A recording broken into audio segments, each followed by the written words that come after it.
এ কি বৌমা, এসব তুমি কি করছো? তুমি এতগুলো হাঁড়িতে টক দই পেতেছো কেন? তুমি কি শুধু আমাদের বাড়ির জন্য নাকি আমাদের পাড়া প্রতিবেশী সকলের জন্য টক দই পেতেছো? একেবারে এতটা দই কেউ পাতে নাকি?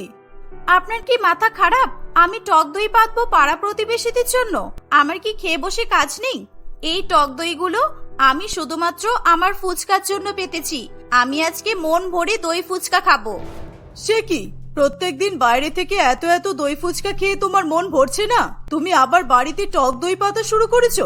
এতগুলো হাঁড়িতে দই পাতার জন্য তুমি কতটা দুধ নষ্ট করেছো বলো তো? তোমার দই ফুচকা খাওয়ার চক্করে আমরা তো ভিখারি হয়ে যাব। আরে বাবা, আমার পুরো কথাটা না শুনেই আপনি এত চেঁচাচ্ছেন কেন? আমি তো টাকা বাঁচানোর জন্যই বাড়িতে টক দই পাতা শুরু করলাম। দোকানে 30 টাকায় মাত্র 4টে দই ফুচকা দেয়, আর দইয়ের পরিমাণ এত কম থাকে যে চোখে দেখাও যায় না, আর মুখে স্বাদ পাওয়া তো দূরের কথা। সেই জন্য আমি আজ থেকে বাড়িতেই টক দই পাতবো, আর বাড়িতেই ফুচকা ভেজে দই ফুচকা খাবো। ভেবেছিলাম আমি হয়তো আমার মতোই একটা বৌমা পাবো, যে সবসময় আমার সংসারটা বুঝে শুনে চালাবে, টাকা পয়সার অপচয় করার বদলে সঞ্চয় করবে। কিন্তু এ তো দেখছি দই ফুচকা ছাড়া কিছুই বোঝে না। কি হলো মা, আপনার কি মাথা যন্ত্রণা করছে? আমি কি আপনার মাথাটা একটু টিপে দেব? হ্যাঁ, শুধু মাথা টিপে দেবে কেন? পারলে আমার গলাটা টিপে আমাকে মেরে ফেলো। তোমার কৃত্তিকলাপ দেখে এমনি আমার মাথা যন্ত্রণা শুরু হয়ে যায়। আমার মাথা যন্ত্রণা সারানোর জন্য মাথা টিপার প্রয়োজন নেই। পারলে দই ফুচকা খাওয়া বন্ধ করে দাও, তাহলেই সব সমস্যার সমাধান হয়ে যাবে। এই বলে নূপুর দেবী সেখান থেকে চলে যায়। তার বলে যাওয়া কথাগুলো রিঙ্কির উপর বিন্দুমাত্র প্রভাব ফেলতে পারে না। সে আরো বেশি পরিমাণে দই পাতা শুরু করে। পরের দিন সে ফুচকার মধ্যে অনেক বেশি করে দই ভর্তি করে ফুচকা খেতে থাকে। তাকে এভাবে দই ফুচকা খেতে দেখে প্রিয়ম বলে, তুমি কি সবসময় দই দই করে বলো তো? আর ফুচকার মধ্যে এত বেশি করে দই দিয়েছো কেন? তুমি তো ফুচকার সঙ্গে বেশি বেশি করে টক দই দিয়েই খেয়ে নাও। তোমাকে দেখে বোঝা মুশকিল তুমি ফুচকা খেতে ভালোবাসো নাকি টক দই খেতে ভালোবাসো। ফুচকার আসল স্বাদ পাওয়া যায় তো টক জল দিয়ে ফুচকা খেলে। কখনো দই ফুচকা খাওনি তো, সেই জন্যই এই কথাগুলো বললে। দই ফুচকার স্বাদ পৃথিবীর কোনো খাবারেই পাওয়া যাবে না। তুমি একবার খেয়ে দেখো, বিশ্বাস না হলে শুধু একবার খেয়ে দেখো, তুমিও আমার মতো দই ফুচকা পাগল হয়ে যাবে। ঠিক তখনই রিঙ্কির শাশুড়ি মা নূপুর দেবী সেখানে আসে। না, আমার ছেলে এসব দই ফুচকা খাবে না। এমনিতেই তোমার মতো দই ফুচকা পাগল বৌমাকে নিয়ে আমি দুশ্চিন্তায় আছি। তার উপর আমার ছেলেও যদি দই ফুচকা পাগল হয়ে যায়, তখন আমি কি করব? এসব ফালতু খাবার খেয়ে শরীর খারাপ করতে হবে না বাবা। না মা, আমি সব খাবো না, তুমি চিন্তা করো না। আচ্ছা, কালকে তাহলে কি হবে কিছু তো জানালে না। রিঙ্কিকে কিছু বলেছো নাকি এই ব্যাপারে? না রে বাবা, বলবো বলেই তো এখানে এলাম। শোনো বৌমা, কালকে আমার ছোট ছেলের জন্য আমরা সবাই মেয়ে দেখতে যাব। কালকে কিন্তু তুমি সময় মতো তৈরি হয়ে যাবে। কালকে আবার ঢ্যাং ঢ্যাং করে নাচতে নাচতে দই ফুচকা খেতে বেরিয়ে যেও না যেন। পরের দিন নূপুর দেবী তার দুই ছেলে প্রিয়ম নয়ন এবং তার বৌমা রিঙ্কিকে নিয়ে বাড়ি থেকে বেরিয়ে পড়ে। গাড়ি করে কিছুটা পথ যাত্রা করার পরেই রিঙ্কি তার ব্যাগ থেকে একটা টিফিন বক্স বের করে। তুমি আবার এই টিফিন বক্সে কি নিয়ে এসেছো? কিছু খাবার এনেছো নাকি আমাদের সবার জন্য? না, আমাদের সবার জন্য নয়, শুধু আমার জন্য। এতে দই ফুচকা আছে। এখন 3 ঘন্টা ধরে গাড়িতে বসে থাকতে হবে। 3 ঘন্টা ধরে জার্নি করতে করতে আমি তো বোর হয়ে যাব। সেই জন্য টিফিনে করে দই ফুচকা নিয়ে এসেছি। একটা একটা করে খেতে খেতে যাবো, দারুণ লাগবে। দেখো বৌমা, তুমি আবার ওদের বাড়িতে গিয়ে কোনো গন্ডগোল বাঁধিও না। তুমি তো জানোই আমরা সেরকম বড় লোক নই। আমার ছোট ছেলের জন্য এত বড় লোক বাড়ি থেকে সম্বন্ধ এসেছে। কিছুতেই সম্বন্ধটা যেন হাতছাড়া না হয়। না না, আমি কিচ্ছু করব না। আমি তো শুধু খেতে যাচ্ছি। খাওয়া হয়ে যাবে, আমি বাড়ি চলে আসব। কয়েক ঘন্টা পর তারা সকলে পাত্রীপক্ষের বাড়িতে পৌঁছে যায়। পাত্রীপক্ষ তাদের সকলের আপ্যায়ন করা শুরু করে। তাদেরকে অনেক রকমের খাবার পরিবেশন করা হয়। সকলের খাওয়া দাওয়া হয়ে গেলে তারা নিজেদের মধ্যে বিয়ের কথা নিয়ে আলোচনা করতে থাকে। রিঙ্কি অনেকক্ষণ ধরে কিছু একটা বলার চেষ্টা করছিল, কিন্তু সে সকলের কথার মাঝে কিছু বলে উঠতে পারছিল না। তার পক্ষে ধৈর্য ধরে বসে থাকা আর সম্ভব হয় না। আচ্ছা কাকিমা, একটা কথা জিজ্ঞাসা করার ছিল। আপনাদের কি সমস্ত খাবার পরিবেশন করা হয়ে গেছে নাকি এখনো কিছু বাকি আছে? না না, কিছু বাকি নেই, তবে তোমাদের কিছু লাগলে বলতে পারো। হ্যাঁ, অ্যাকচুয়ালি আপনারা তো এত রকমের খাবারের আইটেম করেছেন, মনে হচ্ছে যেন বিয়ে বাড়িতে খেতে এসেছি। কিন্তু একটা জিনিসেরই কমতি আছে, সেটা হলো দই ফুচকা। এত কিছু খাওয়ার পর যদি দই ফুচকা পাওয়া যেত তাহলে তো কোনো কথাই হবে না। বৌমা, তুমি এসব কি বলছো? তোমার কি মাথা খারাপ হয়ে গেছে নাকি তুমি ফাজলামি করছো? দিদি, আপনি আমার বৌমার কথায় কিছু মনে করবেন না। ওর কথা ছাড়ুন তো, চলুন আমরা বিয়ের ডেটটা পাকা করে ফেলি। না না, আপনার বৌমা সামান্য দই ফুচকা খেতে চেয়েছে, এটা আমি খাওয়াবো না তা আবার হতে পারে নাকি? দাঁড়ান, আমি এখনই আমাদের বাড়ির কাজের লোককে দই ফুচকা আনতে পাঠাচ্ছি।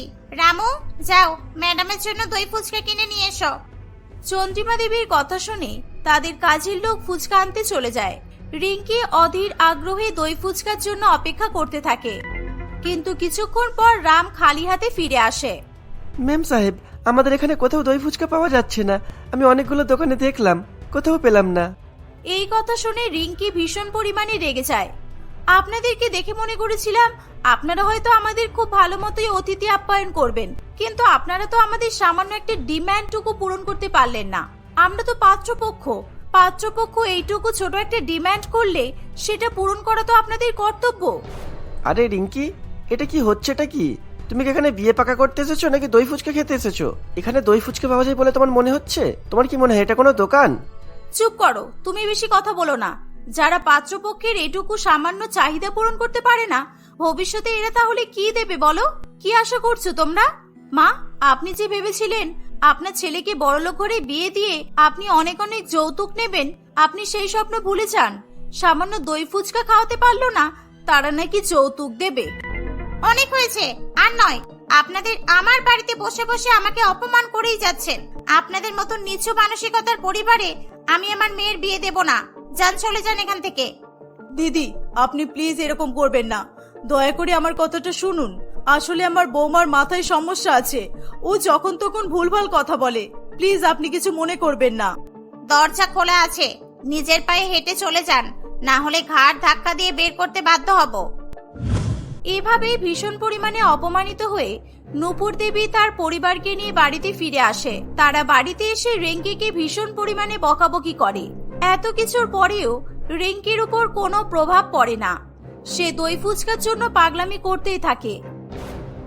একদিন তাদের এক প্রতিবেশী রমেশবাবু তাদের বাড়িতে আসে। বৌদি, আমার ছেলের খুব বড়লোক বাড়িতে বিয়ে ঠিক হয়েছে। আমার ছেলেকে ওরা বিয়ের যৌতুক হিসেবে 4 চাকা গাড়ি দেবে বলছে। শুধু তাই নয়, আমার ছেলেকে ওরা পরে একটা বুলেট বাইকও কিনে দেবে। আপনার ছেলের তো বড়লোক বাড়িতে বিয়ের কথা হচ্ছিল, কি হলো সেটার? কি আর হবে, চারিদিকে তো সব দই আর দই হয়ে গেছে। আমার বৌমার দই ফুচকা চক্করে পড়ে সবকিছু বরবাদ হয়ে গেছে। যাক, এসব আপনি বুঝবেন না। বলুন, কি বলতে এসেছেন? আচ্ছা ঠিক আছে, তাহলে সামনের মাসের 5 তারিখে আপনি সপরিবারে ছেলের বিয়েতে চলে আসবেন।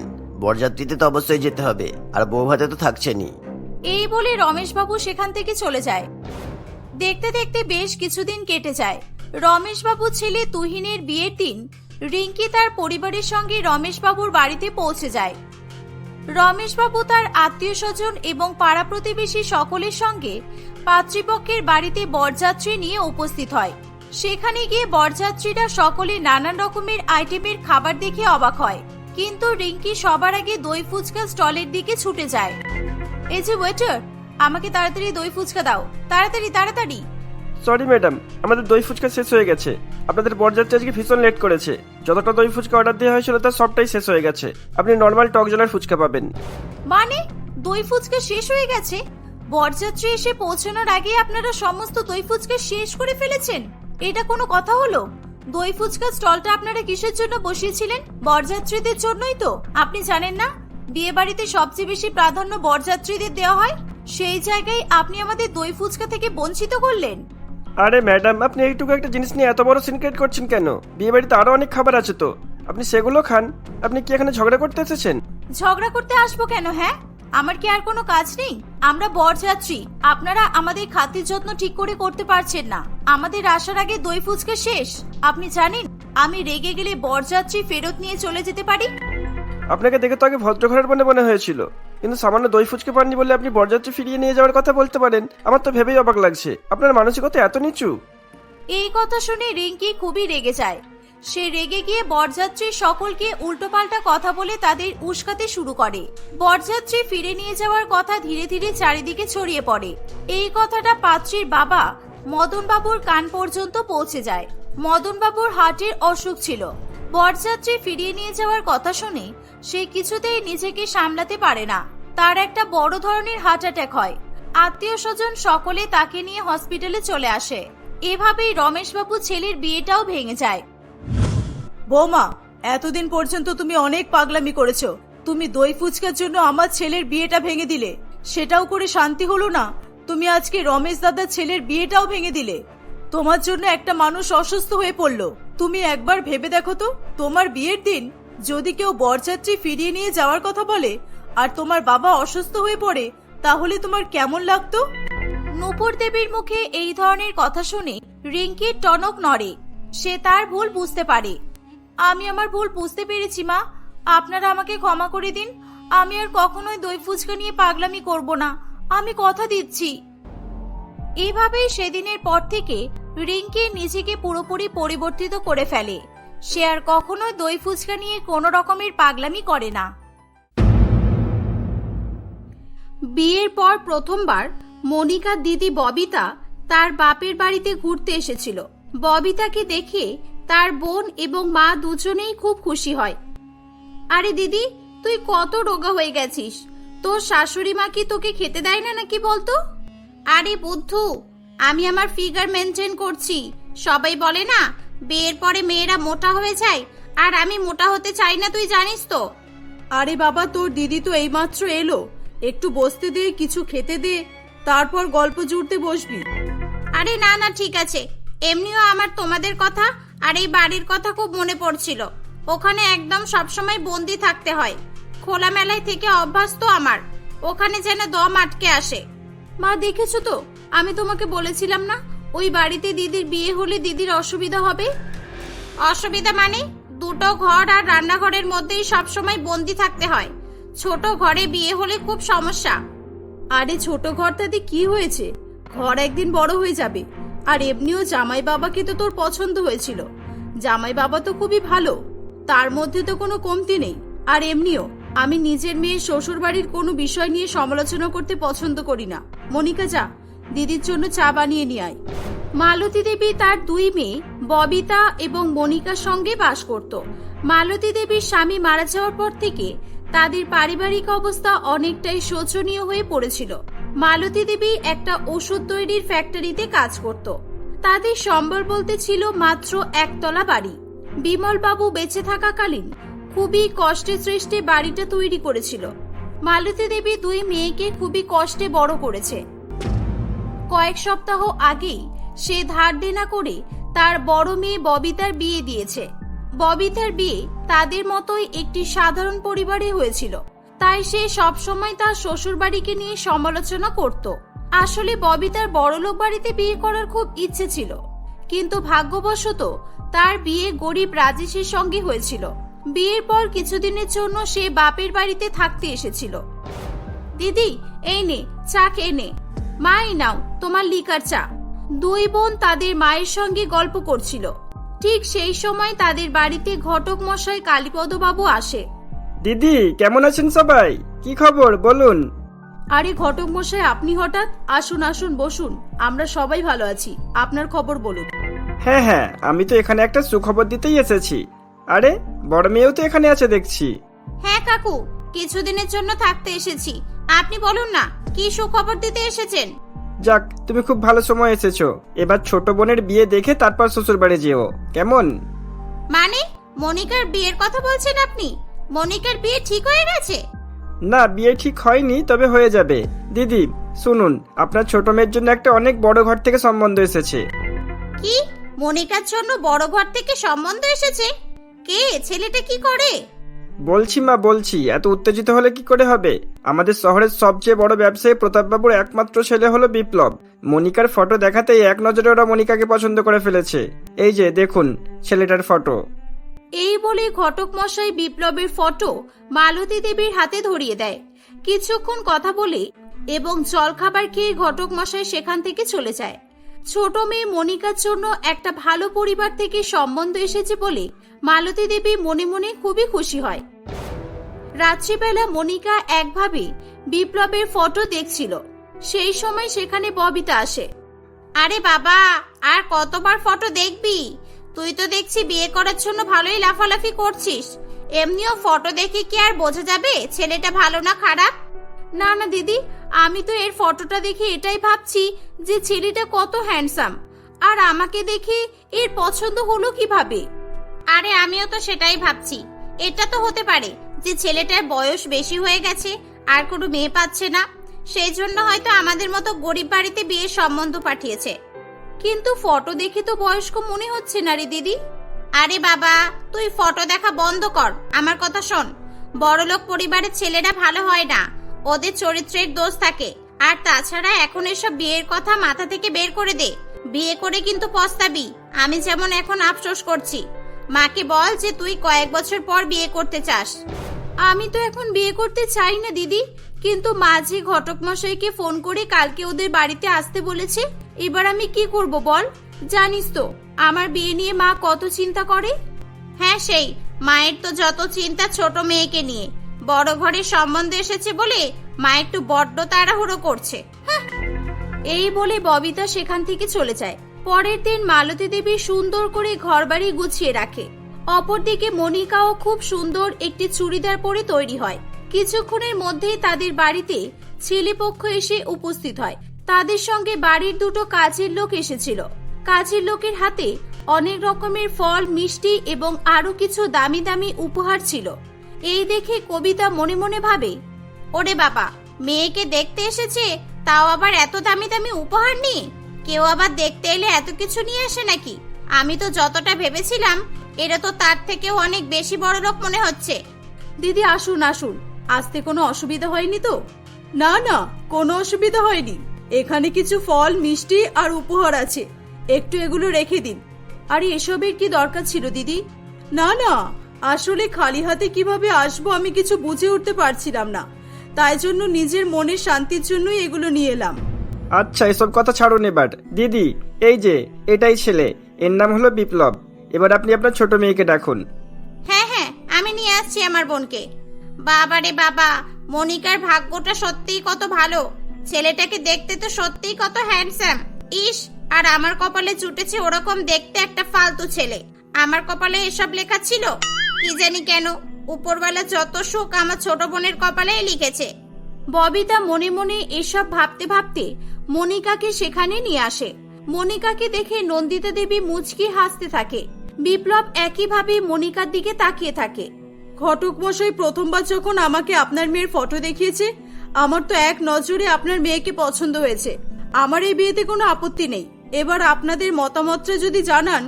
দিদি, আমার ছোট মেয়ের ভাগ্য সত্যি খুব ভালো যে আপনাদের মতো এত বড় একটা বাড়ি থেকে ওর জন্য বিয়ের সম্বন্ধ এসেছে।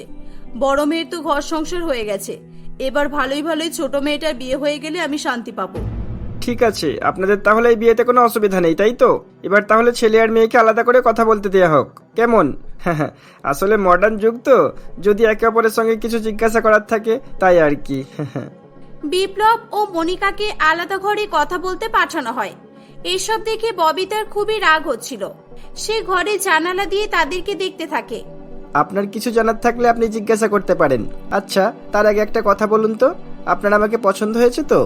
হ্যাঁ, আপনাকে আমার পছন্দ হয়েছে, আর আপনাকে আমার কিছু জিজ্ঞাসা করার নেই। আচ্ছা, আমিও কি বলবো কিছুই বুঝতে পারছি না।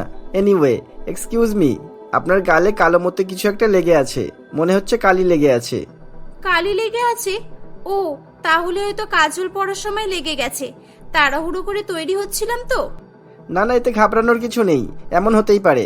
আমার কাছে টিস্যু আছে, আমি মুছে দিচ্ছি, দাঁড়ান। এই বলে বিপ্লব মনিকার গাল থেকে তার কাজলের কালো দাগ মুছে দেয়। জানালা থেকে ববিতা এই দৃশ্য দেখে মনে মনে আরো বেশি রেগে যায়। ও মা গো, প্রথমবার দেখা করতে এসে ছেলেটা মনিকার এত কেয়ার করছে, তাহলে তো বিয়ের পর মনিকার জন্য সবকিছুই করতে পারবে। আর আমার কপালে জুটেছে একটা হাদারাম। দূর, আমার যদি বিয়ে না হতো তাহলে এই বড় ঘরের সম্বন্ধটা হয়তো আমার জন্যই আসতো। কিছুক্ষণের মধ্যেই ছেলেপক্ষ বিয়ের পাকাপোক্ত কথা সেরে নিয়ে সেখান থেকে চলে যায়। মালতী দেবী ও মনিকা দুজনেই এই সম্বন্ধের জন্য খুবই খুশি ছিল, কিন্তু ববিতা একেবারেই এটা মেনে নিতে পারছিল না। সে মনে মনে তার ছোট বোনের উপর খুব হিংসা করছিল। দেখতে দেখতে মনিকা ও বিপ্লবের এঙ্গেজমেন্টের দিন চলে আসে। ছেলেপক্ষ একটা অনেক বড় 5 স্টার হোটেল বুক করেছিল এঙ্গেজমেন্টের জন্য। সকলে মনিকাকে দেখে খুব প্রশংসা করছিল। মনিকাদের এক প্রতিবেশী ববিতাকে বলে, কিরে, তোর বোনের তো কপাল খুলে গেছে, কত সুন্দর লাগছে। শুনেছি নাকি বড় ব্যবসায়ীর একমাত্র ছেলের সঙ্গে বিয়ে হচ্ছে। হ্যাঁ বৌদি, সবই উপরওয়ালার কৃপা। হ্যাঁ সেটাই তো, দুই মেয়ে একই পরিবারের, তবুও তোমার বড় মেয়ের একটা গরিব বাড়িতে বিয়ে হলো, আর ছোট মেয়ের বিয়ে এত বড় ঘরে হচ্ছে। সত্যি বোন বোন হলেও ভাগ্য কি আর এক হয়? দেখো, এঙ্গেজমেন্টের দিন মনিকাকে এত সুন্দর লাগছে, ববিতাকে তো বিয়ের দিনও এত ভালো লাগছিল না। আরে দিদি ছাড়ো না, তুমি খেয়ে নেবে, চলো। এই বলে মালতী তাদের প্রতিবেশীকে সেখান থেকে নিয়ে চলে যায়। কিন্তু প্রতিবেশীর বলে যাওয়া কথাগুলো ববিতার মাথায় ঘুরতে থাকে। কয়েকদিন পর বিপ্লবদের বাড়ি থেকে মনিকার জন্য লেহেঙ্গা পাঠায়। লেহেঙ্গাটি দেখে ববিতার চক্ষু ছানা বড়া হয়ে যায়, কারণ লেহেঙ্গাটি খুবই দামি এবং ডিজাইনার ছিল। মা, বিপ্লবের পছন্দ সত্যিই খুব ভালো, তাই না বলো? এত দামি লেহেঙ্গা পাঠিয়ে ওরা কি প্রমাণ করতে চাইছে? হ্যাঁ, ওরা বড়লোক ঠিক আছে, তাই বলে এত শো অফ করা ঠিক না। মা, তোমার কিন্তু নিজেদের সামর্থ্য অনুযায়ী মনিকার জন্য ছেলে দেখা উচিত ছিল। আমরা এত গরিব আর ওরা অত বড়লোক। কি উল্টোপাল্টা বলছিস তুই? বিয়েটা সম্পূর্ণ ভাগ্যের ব্যাপার, আর তাছাড়া সম্বন্ধটা ওদের তরফ থেকে এসেছিল। বিপ্লব মনিকাকে এত পছন্দ করে, তাহলে আমরা কেন আপত্তি করব? ববিতা তার মায়ের কথা শুনে রেগে গিয়ে সেখান থেকে চলে যায়। ববিতা তার ছোট বোনের বিয়ে ভেঙে দেওয়ার প্ল্যান করতে থাকে, কিন্তু সে কি করবে কিছুই ভেবে উঠতে পারছিল না। শেষ পর্যন্ত বিয়ের দিন সকালবেলা সে একটা কাঁচি দিয়ে মনিকার লেহেঙ্গাটা কেটে দেয়। মনিকা তার দিদিকে এটা করতে দেখে ফেলে। মনিকা কাঁদতে কাঁদতে বলে, দিদি, তুই এটা করতে পারলি আমার সঙ্গে? আজকে আমার জীবনের এত বড় একটা দিন, আর তুই আমার সঙ্গে। আমি কি এমন ভুল করেছি দিদি যে তুই এটা করলি? আমি জানি না, তোর এত ভালো ভাগ্য আমি কিছুতেই মেনে নিতে পারছিলাম না। তোর বিয়ে এত বড়লোক বাড়িতে হচ্ছে, আর আমি এই গরিব পরিবারে সারা জীবন কিভাবে কাটাবো? ববিতা এসব বলছিল, তখনই সেখানে তার মা এসে তার গালে একটা ঠাসিয়ে চড় মারে। বেয়াদব মেয়ে, নিজের ছোট বোনের উপর তুই এভাবে হিংসা করবি আমি কখনো ভাবতে পারিনি। ছি, তোকে আমার মেয়ে বলতে ঘৃণা হচ্ছে। এখন তো মনে হচ্ছে তুই এখানে না আসলেই ভালো হতো। ববিতা তার ভুল বুঝতে পেরে খুবই লজ্জিত হয়ে পড়ে। সে তার মা এবং বোনের কাছে ক্ষমা চায়। তারই সঙ্গে সে তার বোনের লেহেঙ্গা সেলাই করে ঠিক করার চেষ্টা করে। মনিকা তার দিদির এমন অবস্থা দেখে তাকে ক্ষমা করে দেয়। ববিতা তার মন থেকে সমস্ত হিংসাকে দূর করে দিয়ে তার বোনের বিয়েতে খুবই আনন্দ করতে থাকে।